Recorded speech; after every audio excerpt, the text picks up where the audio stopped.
আবুধাবিতে প্রবাসীদের সম্মানে বাংলাদেশ প্রবাসী কল্যাণ সংস্থা কেন্দ্রীয় কমিটি আরব আমিরাতের উদ্যোগে ইফতার ও দোয়া মাহফিল অনুষ্ঠিত হয়েছে। সংযুক্ত আরব আমিরাত প্রতিনিধি মাহবুব সরকার জানান, শনিবার আবুধাবির শিল্পনগরে মোসাফফর রজনীগন্ধা খান সিআইপি হলে এই ইফতার ও দোয়া মাহফিল অনুষ্ঠিত হয়। সংস্থার প্রতিষ্ঠাতা ও সভাপতি বার নির্বাচিত সিআইপি মানবতার সেবক আল সুমাইয়া গ্রুপের চেয়ারম্যান আলহাজ ফখরুল ইসলাম খানের সভাপতিত্বে অনুষ্ঠান পরিচালনা করেন সাধারণ সম্পাদক মোহাম্মদ ইস্কান্দার। এতে প্রধান অতিথি হিসেবে উপস্থিত ছিলেন বঙ্গবন্ধু পরিষদ আবুধাবি কেন্দ্রীয় কমিটির সভাপতি, আমিরাত সরকারের অ্যাওয়ার্ড প্রাপ্ত কমিউনিটি ব্যক্তিত্ব আলহাজ ইফতেখার হোসেন বাবুল।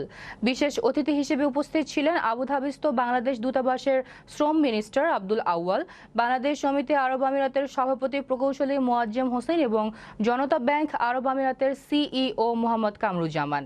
এছাড়াও অতিথি হিসেবে উপস্থিত ছিলেন বঙ্গবন্ধু পরিষদ আবুধাবির সহসভাপতি শওকত আকবর, সাধারণ সম্পাদক নাসির উদ্দিন তালুকদার, দূতাবাসের labour councillor Hajera Sabbir Hossain, councillor Lutfun Nahar Nazim, বিশিষ্ট কবি ও কলামিস্ট মনির উদ্দিন মান্না সহ কলম একাডেমি লন্ডন ইউএই সভাপতি আবু তৈয়ব চৌধুরী ও আমিরাতে বসবাসরত বিশিষ্ট কমিউনিটি ব্যক্তিবর্গ সহ নানা পেশাজীবী বহু প্রবাসী।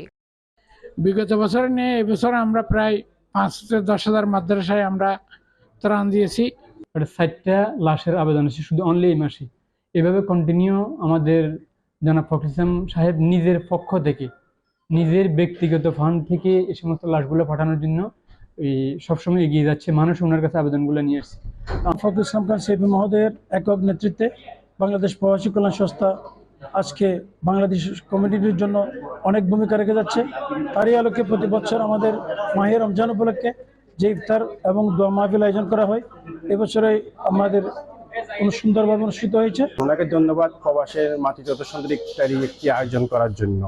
আগে কোনোদিন এত মানুষের সঙ্গে ইফতারি করিনি, এখানে ইফতারি করে আমার খুব ভালো লাগতেছে।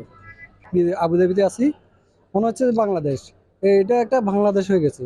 এখানে অনেক অনেক লোক, অনেক প্রবাসী এখানে একসাথে ইফতার করতেছে। আয়োজনে আমরা প্রবাসীরা একত্রিত হয়ে আজকে এই মাহফিলে উপস্থিত হয়েছি।